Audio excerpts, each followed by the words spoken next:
नातेवाईकाला नीट बोलत नाही. तुमची घाण आता मी एवढी दाखवली, मग इथं पैसे कशाचे काय करताय सगळे? कशामुळे चाललंय? काय कारण आहे? तुम्हाला याचं कोण पाठी राहतील? तुमचं सीएचचं काय तुमचा प्रकार काय? कशामुळे असं सीएच कुठे गेलेत? खरं उत्तर द्या मला. तुम्ही नाही तर मोमेंट रजिस्टर दाखवा मला. नाही, मला मोमेंट रजिस्टर दाखवा. मोमेंटला काय लिहिले तुमचं? दाखवा मोमेंटला. तुम्ही बोलले ना मला दाखवा मोमेंट. तुम्ही काय बाजू घेताय त्यांची? आरटीसी तिथं मोमेंट रजिस्टर दाखवा तुम्ही. अरे तुम्ही आज किती दिवस झाले ते आले नाही. ऑर्डर मला मोमेंट रजिस्टर लिहिलेलं दाखवा ना. बघा, तुम्हाला जेवढं कळत असेल मला तेवढं कळत नसेल, पण मला मोमेंट रजिस्टरला त्यांची नोंद पाहिजे. कुठे येते मला? तुमची तो ऑफिसच्या पुढे सीसीटीव्ही आहे का नाही? तुमच्या सीसीटीव्ही ती कधी इन झाले, कधी आउट झाले दाखवा. कधी आले होते दवाखान्यामध्ये?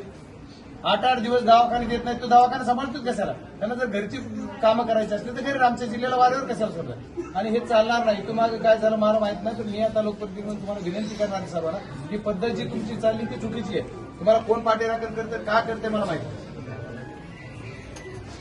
तुम्ही मला मोमेंट रजिस्टर दाखवा. चला तुमच्या ऑफिसला येतो. चला मला दाखवा.